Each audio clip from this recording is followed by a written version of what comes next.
vamos a hablar acerca de este tema de Gimel Tammuz, que en Israel, en todo el mundo, en todas las épocas trae controversias. Históricamente, Gimel Tammuz es un día muy especial porque fue el día en que hubo la lucha contra Amalek y entonces Yoshua venció, haciendo que el sol se pare,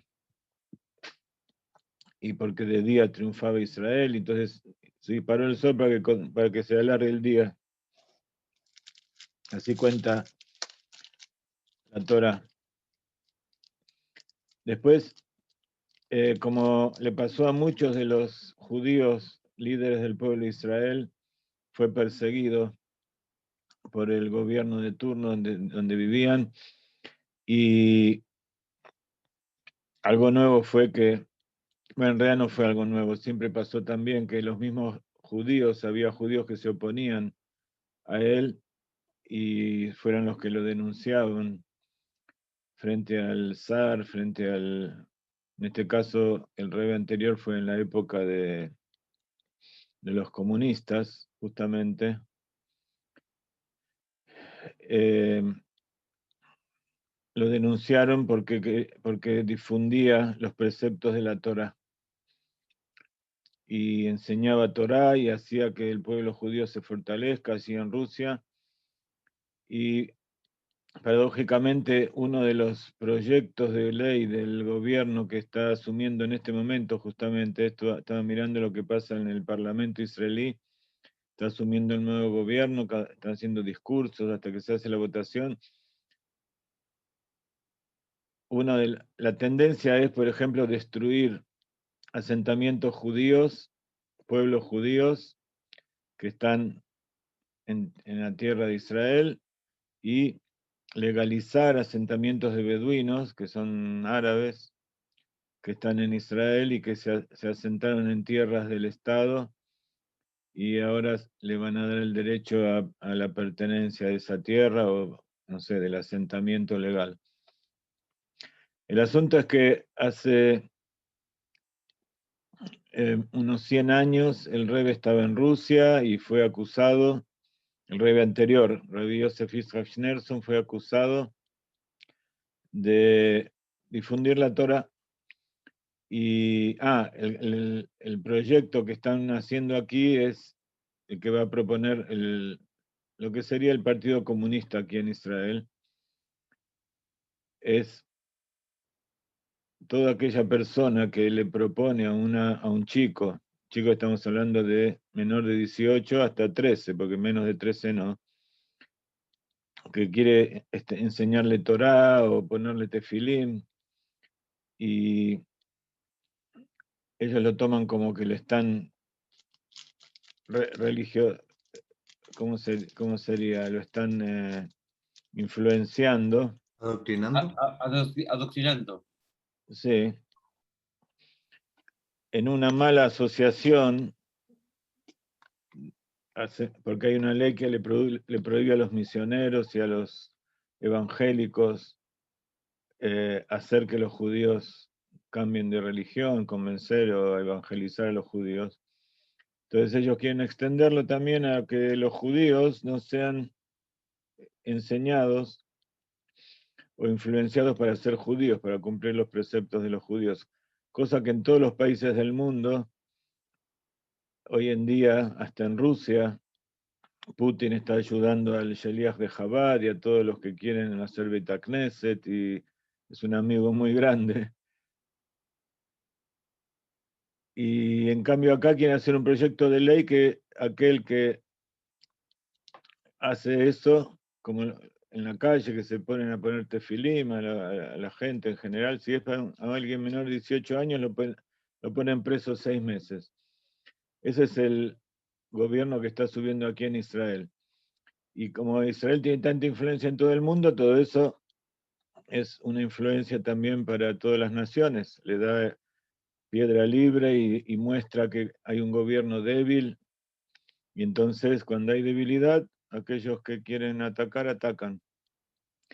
Entonces el Rebbe en ese momento se mantuvo firme, fue llevado preso, fue llevado a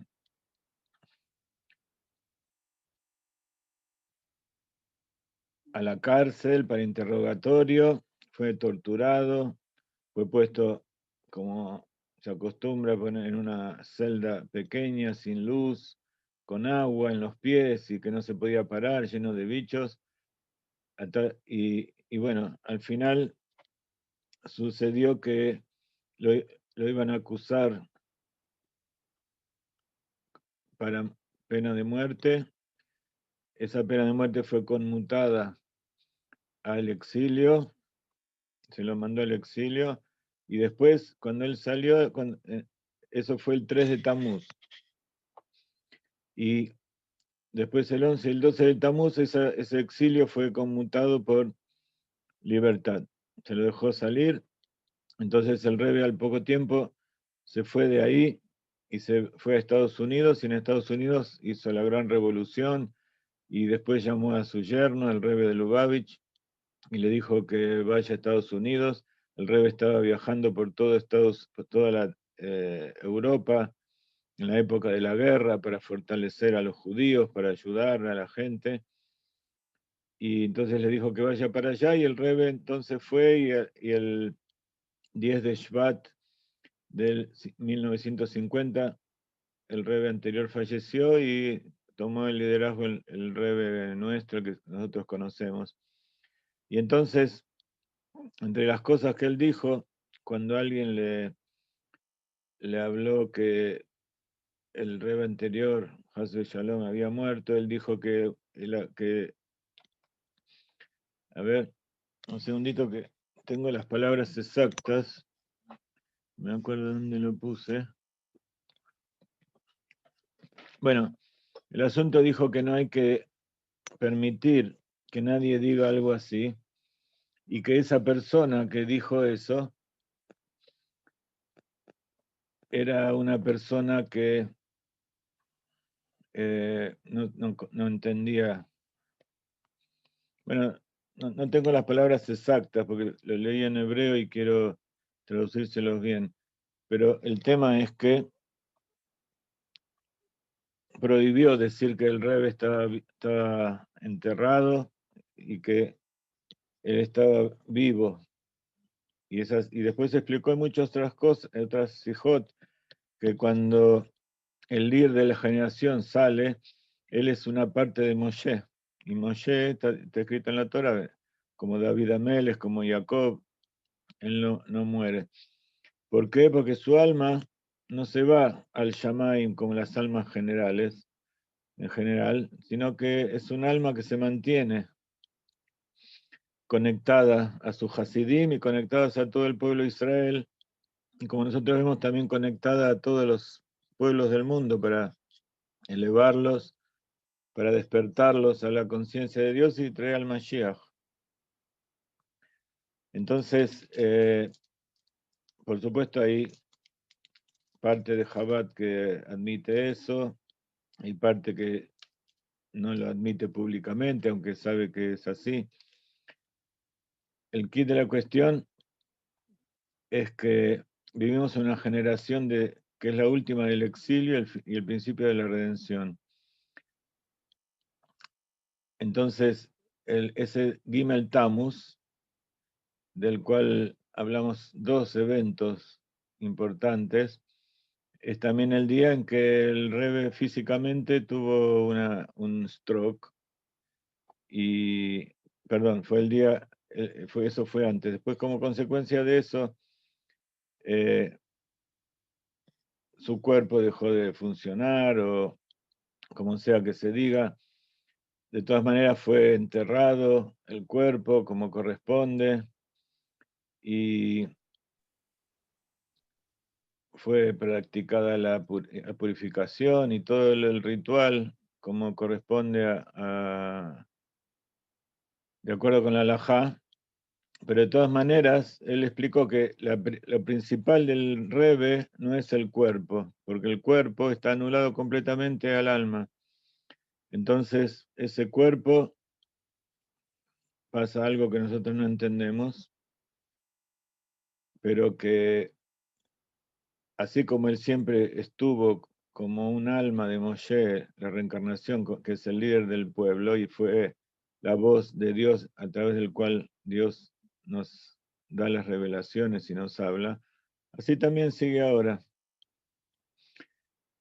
Lo que pasa es que como hay una conexión muy grande con lo que pasó hace 2000 años, que hubo uno que leyó todo lo que decía en el Zohar y en la Torá, de cómo iba a ser la vida del Mashiach, que iba a rebelarse, iba a llevar al pueblo, después iba a desaparecer un tiempo y después iba a volver, como pasó con Moshe Rabbeinu, que él subió 40 días y el pueblo pensó que ya no iba a volver, que había muerto. Así dice el Midrash, que el pueblo, el Satán le mostró al pueblo que Moshe había muerto, pero era el día 39, entonces después el día 40, cuando él volvió,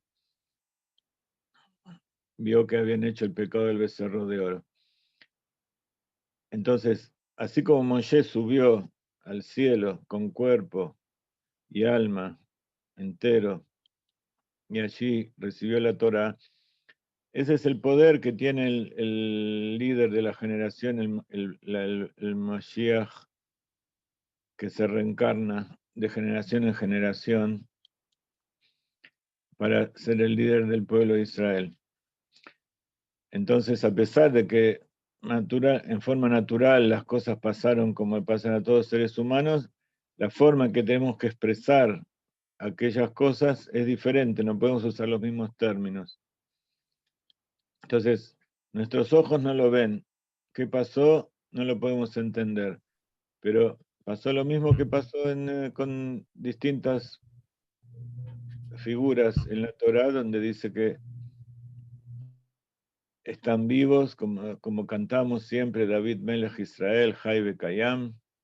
David, el rey de Israel, está vivo y presente, vivo y actual. Así que bueno, esa es una de las partes que nosotros no tenemos la culpa de que hubo otros pueblos y otras religiones que tomaron esto y lo hicieron una copia a pedido. Pero bueno, esa es la creencia del pueblo de Israel.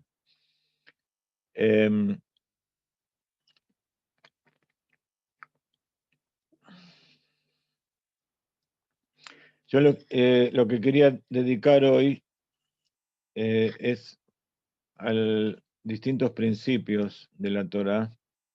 Primero quería hablar acerca de qué es la Torá. ¿Alguien puede decirme qué es la Torá? ¿Qué es?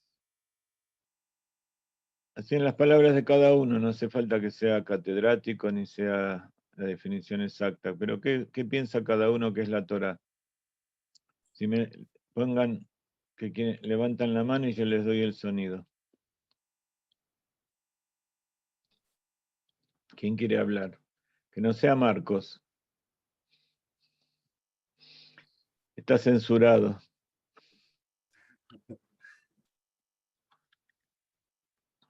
A ver, ¿quién abrió el micrófono? Nelson. Sí, el manual de instrucciones para vivir en este mundo. Ajá, ok. Me parece muy bien.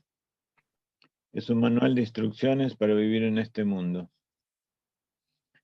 ¿Quién más tiene alguna definición personal de lo que es la Torá? Bueno, La voluntad de Hashem. muy bien. Ahí en la Torá que recibimos de Moshe está escrita la voluntad de Dios. Ahora, ¿qué significa todo eso? Siempre tenemos que ir al origen de la palabra para entender un poco de qué estamos hablando. La palabra Torá proviene de la palabra Ora, que significa instrucción. Yo estoy dando unas clases de Kabbalah, o algo que se parece a la Kabbalah, donde hablamos de gematria y de otras cosas. y hablamos de cómo se puede ver a través de intervalos. Les doy un adelanto en la próxima clase. Este es el principio del libro de Bereshit. La palabra Torah, ustedes la ven ahí en el medio, destacada. Empieza la Taf con la primera Taf, que es la de la palabra Bereshit. Después contamos 49 letras y hay una Vav, otras 49 letras y hay una Reish, y otras 49 letras y hay una Hei. O sea que en el principio ya, con el secreto de los 50 portales de sabiduría y el secreto de la cuenta del Homer, que es 7 por 7, y llegar al 50, que es el final, está la palabra Torah en forma de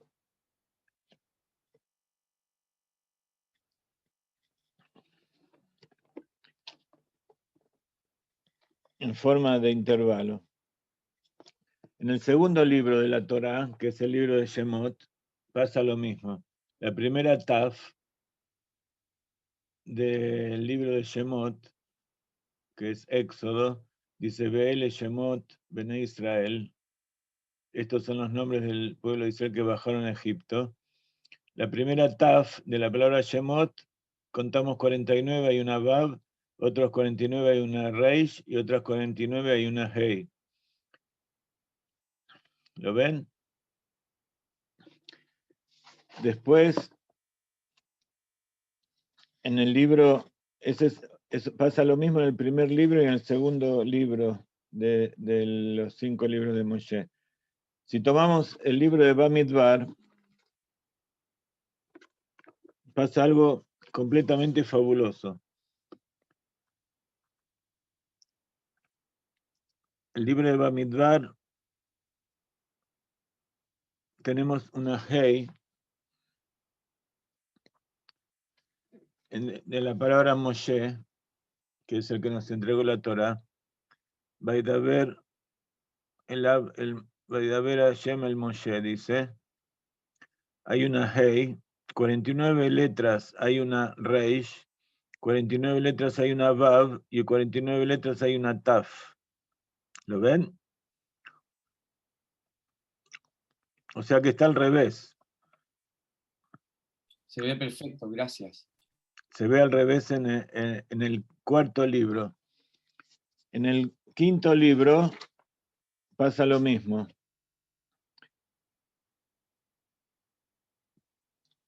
Dice el libro de Devarim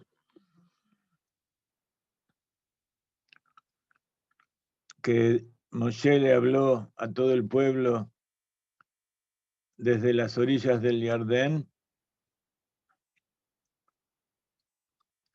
y de la palabra, la letra Hei que dice que es de Torah, nuevamente, 49 letras después hay una Vav, una Reish, otras 49 una Vav y otras 49 una Taf.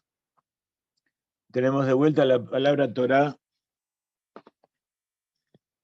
al revés. Entonces, en los dos primeros tenemos la palabra Torah al derecho y la segunda al revés. Tenemos como un espejo. Y ustedes me van a preguntar qué hay en el libro tercero, que es Vaikra. En el libro de Vaikra tenemos el nombre de Dios, Yud-Kei Vav-Kei, desde la Yud de la palabra Vaikra, con un intervalo de 8 letras. Que 8 significa por encima de la naturaleza. 7 es la naturaleza y 8 es por encima de la naturaleza. Y bueno, en el resto del texto está también en intervalos, diferentes intervalos, el nombre de Dios, la palabra Torah. Entonces la Torah no es simplemente una palabra inventada, sino que es algo intrínseco de esto que recibió Moshe en el monte Sinaí.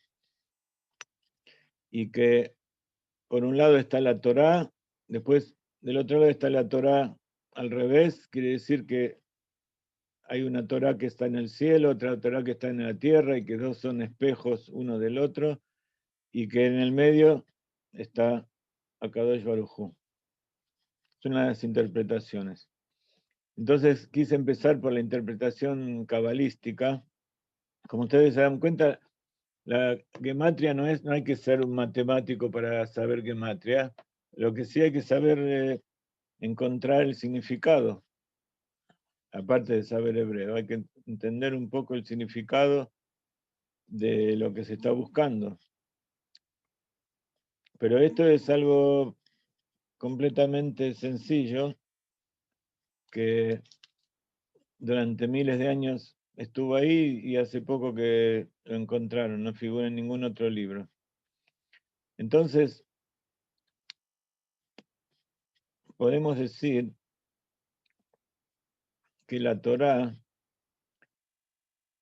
tiene distintos significados. Como ustedes dijeron, es la instrucción que Dios dio para poner su voluntad allí. Ahora, también Torá significa toda la Torá escrita, todas las escrituras, que son 24, que componen los 5 libros de Moshe, los profetas, donde están los reyes, cada uno de los profetas, las profecías que dijo cada uno, y después están los libros escritos, los rollos, como el Cantar de los Cantares, Proverbios, Eclesiastes, Ruth, Eijá, está las crónicas también que se escribieron al final, lo que se llama Divrei Hayamim, como cuenta todo lo que pasó hasta el final de los tiempos en que se terminó de escribir la Torá, que es al final del primer templo. Después hay otros 2 libros que se escribieron a continuación, que son el rollo de Esther y el rollo de Hanukkah. Pero los 24 primeros se consideran, esos son llamados Torá escrita, y los otros 2 fueron escritos por los Jajamim, los sabios que vinieron después. También la Torá se divide en 2 aspectos, uno es la Torá escrita y otro es la Torá oral. La Torá escrita, entonces, es lo más conocido, es lo que se llama el Tanaj. Los 5 libros de Moshe se llama Humash. Humash quiere decir 5. Y Tanaj son las iniciales Taf, Nun, Jaf, Torah, Nevi'im y Ketuvim. La Torah, que son los 5 libros de Moshe, los profetas y las escrituras o los agiógrafos, como se dice profesionalmente. Entonces, todo eso es lo que compone la Torah escrita. Ahora, Moshe, cuando subió al monte Sinaí, también recibió las instrucciones de cómo se cumple. Y eso está también documentado en la Torah escrita, porque cuando Moshe bajó del monte Sinaí, él le explicaba a todo el pueblo y ellos venían para que les explique cómo se cumplen los preceptos y que sean juzgados de acuerdo con la ley de la Torá, todos los conflictos que tenían entre ellos ahí en el desierto. Pero vino Yitro y le dijo, ¿cómo vas a hacer vos solo? Que tenés gente, miles de personas haciendo una cola y estás día y noche frente a ellos y tampoco nunca vas a llegar a atenderlos a todos. Entonces nombra delegados, gente sabia, que sea delegados de determinadas cantidades de personas, de 1000, de cientos, de 50, de 10, etc. Y entonces, todo eso que delegó Moshe en esas personas es la explicación de lo que está escrito en el libro escrito. Y eso lo llama la Torá oral. Cuando leemos el Pirkei Avot, la enseñanza de los padres, la primera Mishnah dice eso justamente. Moshe recibió la Torá del Sinaí y se la entregó a Yoshua a los ancianos a los profetas a los grandes, a los hombres de la gran asamblea. Es bueno que lean siempre el Pirkei Avot. Desde Pesach hasta Rosh Hashanah leemos todos los Shabbatot, después entre Minjá y Arbit, del Shabbat a la tarde. Antes que termine Shabbat leemos un capítulo de Pirkei Avot, tiene 6 capítulos. Entonces, este Shabbat leímos el cuarto. Ya hicimos toda una ronda de 6 capítulos.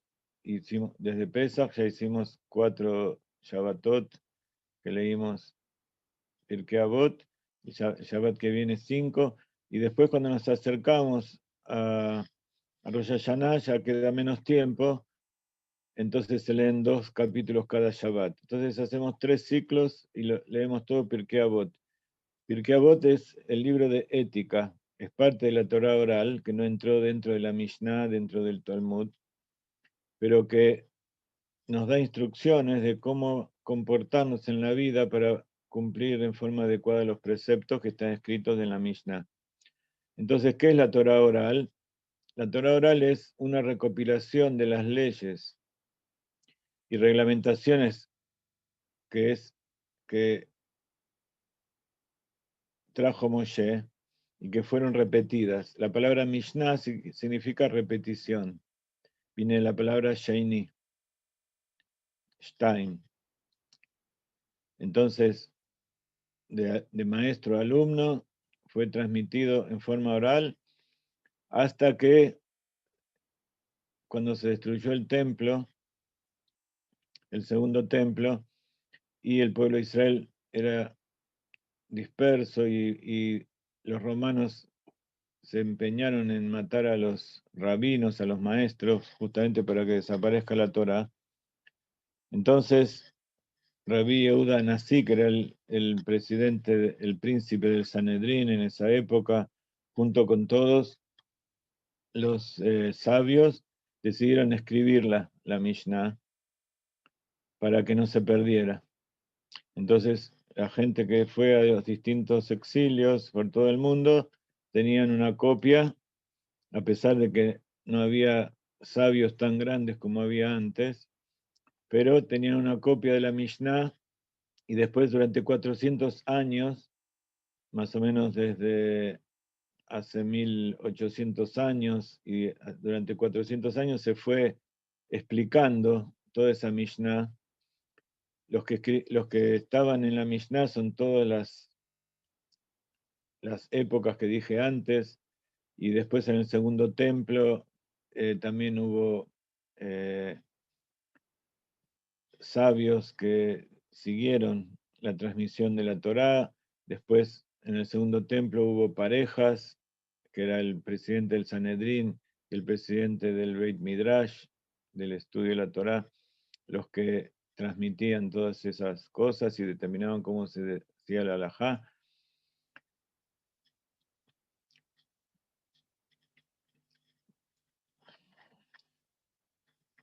Entonces, cuando se terminó de escribir todas las explicaciones, todos los comentarios del Talmud, 400 años después, por los Amoraim, entonces ahí se cerró la escritura del Talmud y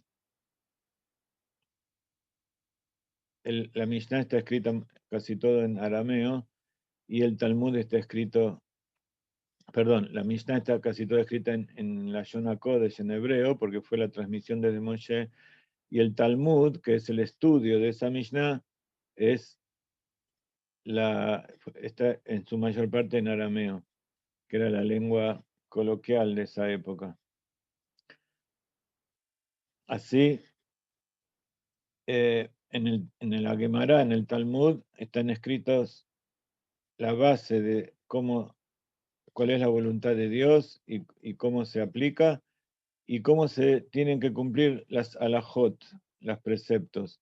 Pero hay tanta cantidad de información que después con el tiempo, como les dije, eso fue escrito y los sabios se fueron al exilio, al oeste, al este, al norte, se fueron de Israel, y en cada lugar se formaron comunidades que estaban aisladas, no había comunicación como hoy. Entonces, cada sabio tenía su Torah escrita, tenía su Talmud, y de ahí interpretaba cómo se aplicaba en cada lugar las leyes para cumplir los 613 preceptos. Entonces surgieron algunos cambios, no cambios, sino adaptaciones, para adaptarlo al lugar donde vivían, al clima, a la época, a los alimentos, a la accesibilidad que había de los elementos que se necesitaban para cumplir. Y entonces ahí surgieron las distintas costumbres que están agregadas a la halajá. Que las costumbres no son algo que se agregó para cambiar, sino es al revés. Los sabios tuvieron que poner cercos, como dice la Torá, que hay que poner siaj la Torá, pusieron cercos y vieron cómo se cumplían los preceptos en cada lugar para que la base de la Mishnah, la base de la Torá escrita, eso no cambie. Entonces, todo lo que está escrito en la Torá oral, desde la Mishnah, que es el principio, hasta los últimos comentaristas, tiene que estar basado en la Torá escrita. Si hay algo que contradice la Torá escrita, entonces ya eso no funciona, no es aceptable. Entonces, ¿qué es la Torá oral? Son todas las leyes y reglamentaciones que están en la Mishnah y todas las recopilaciones aceptadas, la discusión y el debate de ese material es lo que se llama el Talmud. Talmud viene de la palabra limud, que es estudio, o Gemara, que es la expresión aramea.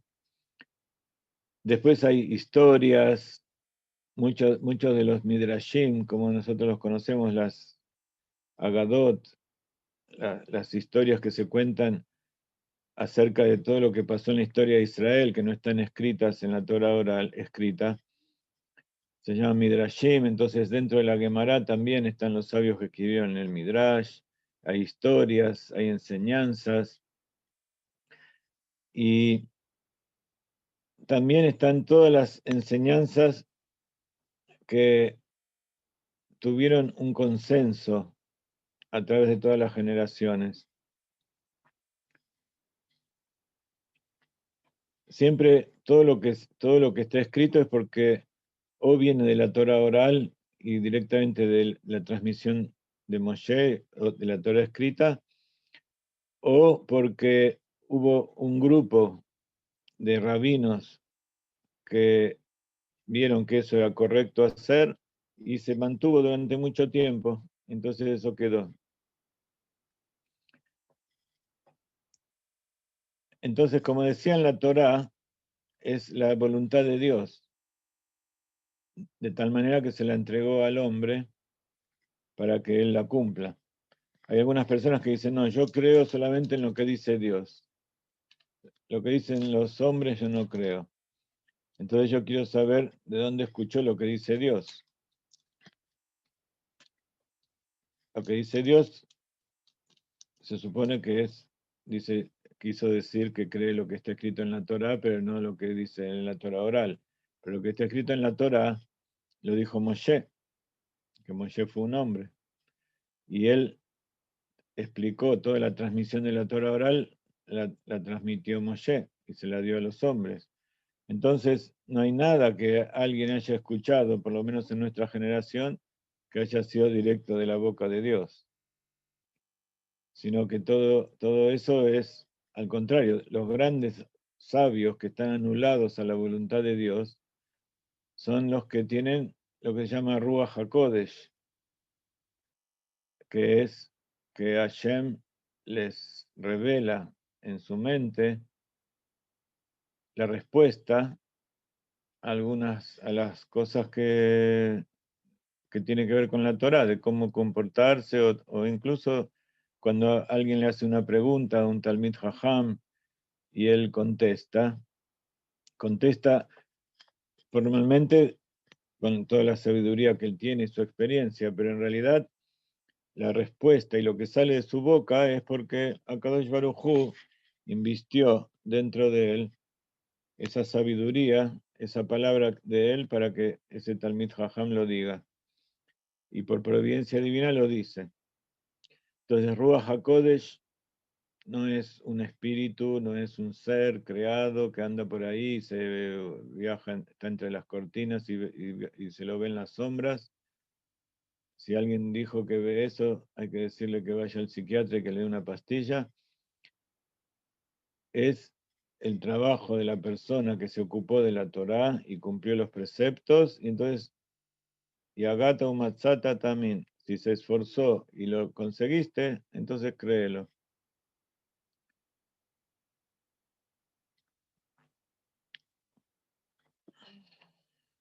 Por eso, dicen los sabios, dice el Midrash, que si te dicen que hay sabiduría en los pueblos, créele. Jochmata goim tamin, Torata goim al tamin. Pero la Torá, o sea, lo que es espiritual y que se revela a los hombres, eso no se le puede creer, porque Dios creó al pueblo de Israel justamente para que haga esa tarea. Y durante todas las generaciones hubo pueblos que querían tomar esa posta y querían reemplazarnos, a través de que venía un profeta o un supuesto profeta, un iluminado, una persona que dijo que Dios se le reveló y que eso es lo que quiere Dios, etcétera, etcétera. Entonces, el cristianismo nació de eso, de alguien que vino y dijo que Dios quiere ahora que no cumplamos el Shabbat y que Él es el Hijo de Dios, o así lo interpretaron los que lo escucharon, no se sabe bien cómo es. Pero el asunto que Él cambió algunas cositas y no se interpretaron bien tampoco. Entonces de ahí surgió que toda una nueva religión que teóricamente suplantaba a la original. Pero como es una persona que dijo que Dios se le reveló, entonces eso no significa que lo anterior tenía que cambiar. En la Torá está escrito, ya lo dijimos en muchas clases, si viene un profeta que cumple los preceptos y hace milagros y predice el futuro, pero te dice que hagas algo diferente de lo que dice la Torá, entonces es un falso profeta. Lo principal de los profetas no es que hacen milagros y y adivinan el futuro. Lo principal del profeta es que está anulado a Dios y ayuda a la gente a cumplir la Torá. Y con Mahoma pasó lo mismo.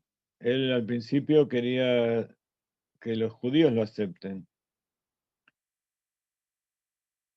pero al final se vio que él tampoco era el que traía la palabra de Hashem, entonces se enojó mucho y creó una nueva religión con todos sus adeptos, los beduinos que andaban por ahí por el desierto, y fue aceptado por tanta gente que hoy es el Islam basado en el Corán, pero tampoco, por supuesto, el pueblo de Israel lo acepta. Entonces no es que uno no lo acepta porque no cree en él, sino porque la Torah nos dice en quién podemos creer y en quién no podemos creer. Entonces, además de haber allí sabiduría divina, que todo el mundo, toda la naturaleza está llena de Dios, allí hay una diferencia y es que eso contiene las leyes para hacer que este mundo sea diferente. Dios puso al ser humano para que lo trabaje y cuide el mundo. Eso sí, ¿qué quiere decir trabaje? Que así como hay un campo que es arena o tierra y solamente hay plantas, suyos y cosas que crecen solas, el hombre vino, y entre paréntesis, Noah fue el que inventó el arado, para trabajar el mundo, para hacer que crezcan cosas útiles y que aumente la belleza. No es lo mismo ver un campo, un jardín cuidado que la selva. Las dos tienen su belleza, pero hay una diferencia en la belleza natural, que es lo que se llama tohu babou. Una selva tiene todo mezclado, hay competencia entre las distintas criaturas.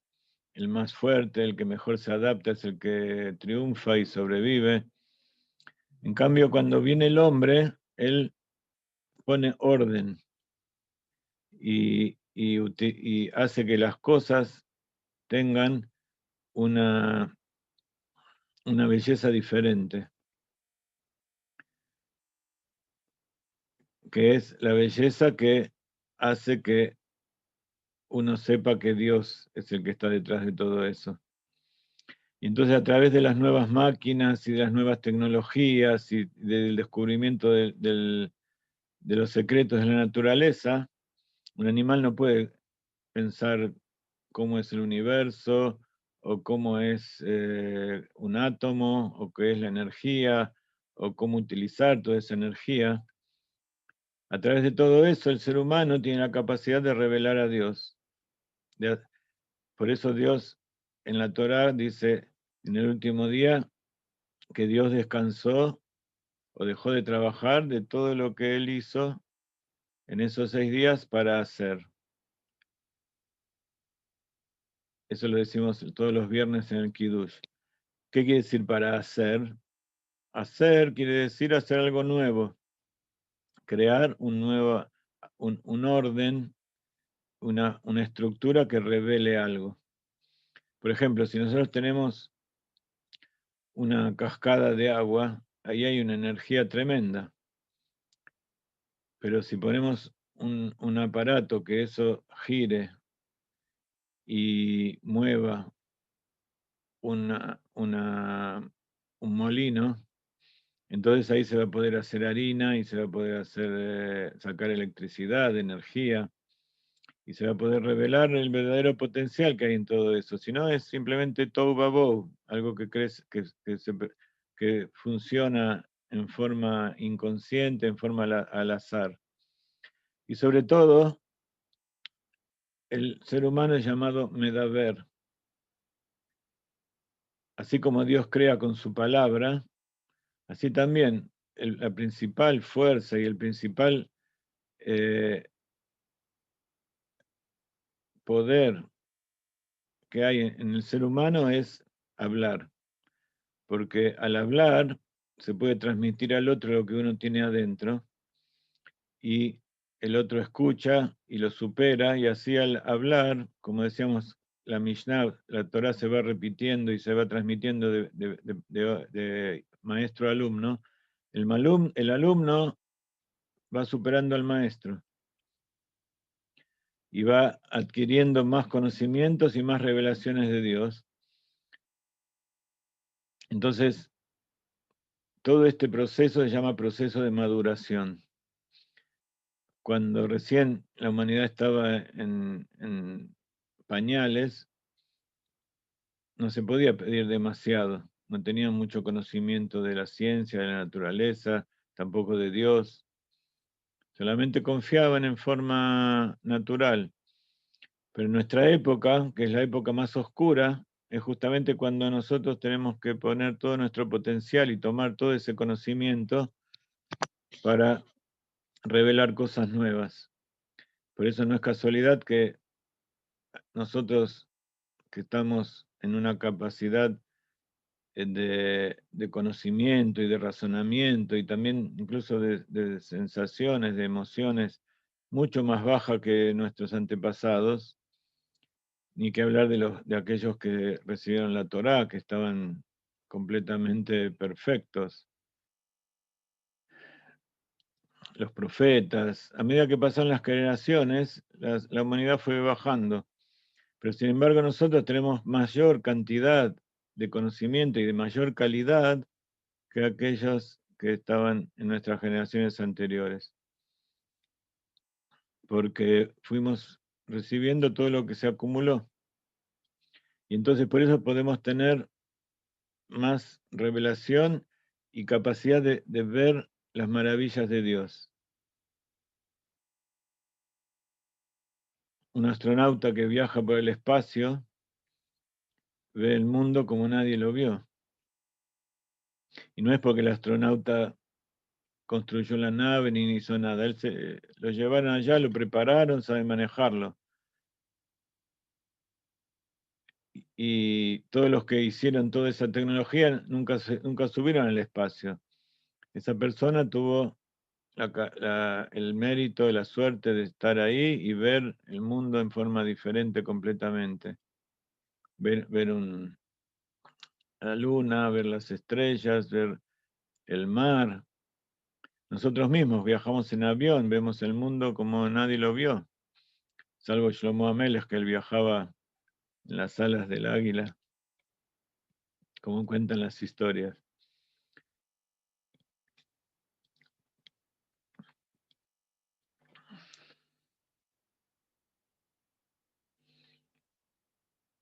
Entonces, a través de esto, nosotros tenemos la capacidad de predecir determinadas cosas que van a pasar y que ya no es profecía, no es que Dios se le revela mientras la persona está en trance, sino que a través del razonamiento y de la información que adquirimos, podemos ver qué es lo que va a pasar. Por ejemplo, todo lo que está pasando en Israel, todo lo que pasa en el mundo, cuando uno ve en las generaciones anteriores, vemos que pasaron las mismas cosas, cada vez en forma más general, en forma más poderosa, porque las armas y los medios de comunicación, el conocimiento es mucho más grande, pero también la posibilidad de transmitir los gérmenes y transmitir la contaminación, todo está en forma tan enorme que las cosas, lo que pasa hoy en un día, antes necesitaban años o siglos para suceder. Entonces tenemos que movernos, tenemos que ser rápidos ahora y hacer cosas para desequilibrar la balanza y que el mundo vaya para el lado del bien y no para el lado del mal. Y entonces lo que nos permite todo eso es tener la conciencia de la unidad, la importancia de estar unidos y la conciencia de lo que significa que todo es uno. Como explicó Einstein, que la gravedad no es que hay una masa que atrae a otra, sino que hay un campo, hay un espacio donde hay acumulaciones de energía en distintos lugares, y entonces es como un colchón, una bola más grande y otra bola más chiquitita. La más chiquitita se acerca a la parte de la grande porque hay un hundimiento más grande. Si uno se lo imagina en forma tridimensional o cuatridimensional, entonces es más impresionante todavía. El hecho de que el tiempo y el espacio sean uno, que el tiempo es el movimiento de las cosas que están en el espacio, y que el espacio existe porque hay sucesión de momentos, hay transcurso del espacio, del tiempo. Y entonces uno se pregunta de dónde viene todo eso. Todo eso viene de la mente de Dios. Entonces uno se pregunta, ¿qué es Dios? Dice el Rambam, y ahí están los 13 preceptos que evidentemente los vamos a ver la semana que viene en profundidad, pero yo se los voy a leer para que sepan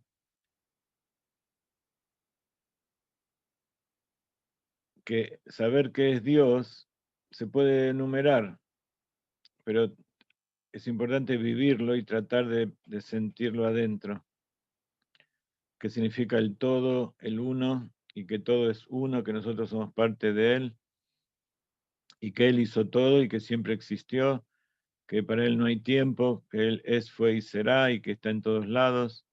Son todas cosas que la ciencia está empezando a decir en forma natural, descubriendo a través de la matemática y la observación, pero para la persona, por eso la mayor parte de esos científicos son judíos, porque tienen dentro suyo esa capacidad de hacer la unificación.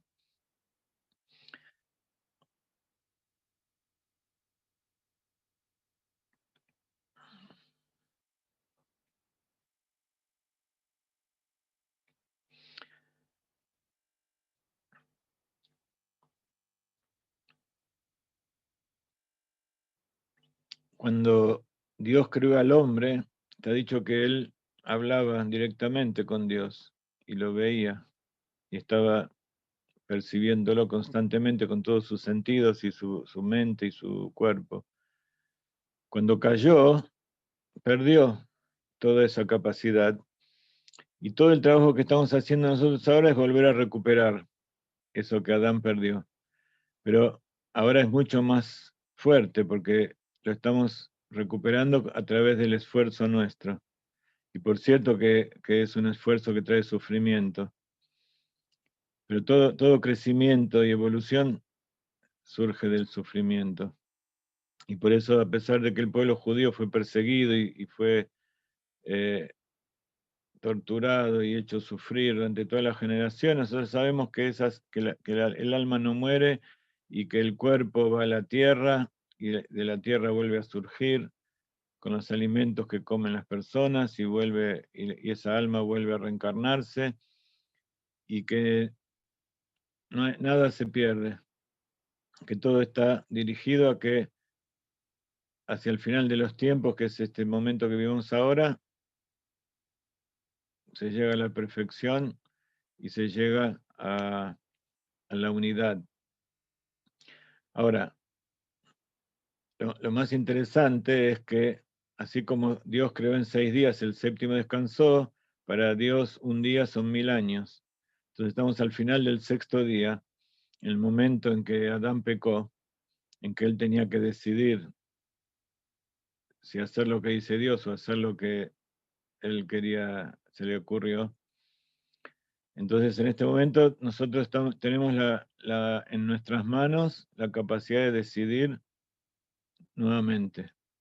Dios nos pregunta, Ayeka, ¿dónde estás? No porque Él no sepa dónde está, sino para que nosotros pensemos dónde estamos y decidamos que la Torá y que los preceptos y que Dios, eso es el camino. Bueno, les voy a enumerar los 13 preceptos, principios de la fe judía, que está en todos los sitios en internet, de Maimónides. Los 13 principios de Emuná. 1. Que el Creador, alabado su nombre, creó y dirige el mundo. Él únicamente hizo y hace y hará todos los hechos. Esto hay que saberlo de memoria. Que el Creador, alabado su nombre, es corporal. No es corporal. No lo alcanzan las influencias corporales y nada puede compararse a él. Que el Creador no posee cuerpo ni forma alguna. Que el Creador, alabado su nombre, Él es el principio y la eternidad. Que al Creador, alabado su nombre, el Creador es digno de hacer tefilá, a Él es digno de hacer tefilá y no hay a quien pedir fuera de Él. Que todas las palabras de nuestros profetas son verdades. Que la profecía de Moshe Rabbeinu es verídica y Él fue el padre de los profetas de todos los tiempos. Que la Torá que tenemos es la misma que fue entregada a Moshe Rabbeinu. Que esa Torá no será cambiada y no habrá otra del Todopoderoso. Que el Creador, alabado su nombre, sabe todo lo que la persona hace y conoce todos sus pensamientos. Que el Creador, alabado su nombre, recompensa bien a los que cumplen sus mitzvot y castiga a los que transgreden sus preceptos. Que el Mashiach vendrá y aunque se demore, esperamos cada día su llegada. Que los muertos van a resucitar cuando sea la voluntad del Todopoderoso, alabado sea su nombre. Cuando uno lee estos enunciados, le surgen más dudas y más preguntas. Todo eso vamos a hablarlo más adelante, aquellos que no lo vieron antes.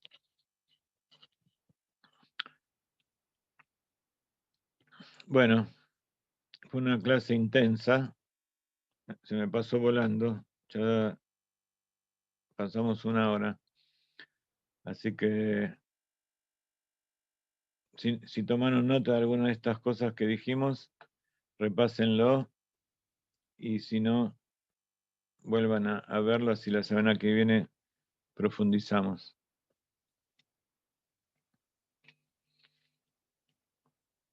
Espero que les haya gustado la clase, yo me divertí mucho y dije muchas cosas que siempre quise decir y no se daba la oportunidad.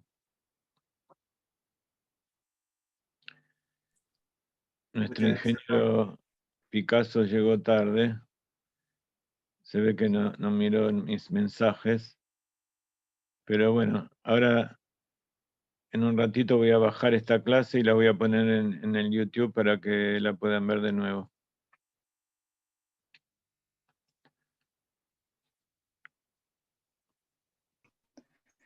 Muchas gracias, Rab. Baruch Hashem. Bueno, nos vemos. Muchas Bye. gracias, Rab. Shavuot. Gracias, Rab. Muchas gracias. Y hoy es Que un esté día muy bien, especial. Rab. Muchas Saludos, gracias. amigos. Shabbatov, amigos. Cuídese.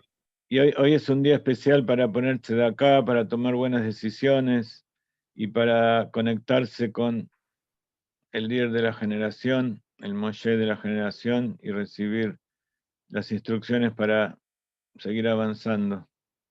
Adiós. Shavuot.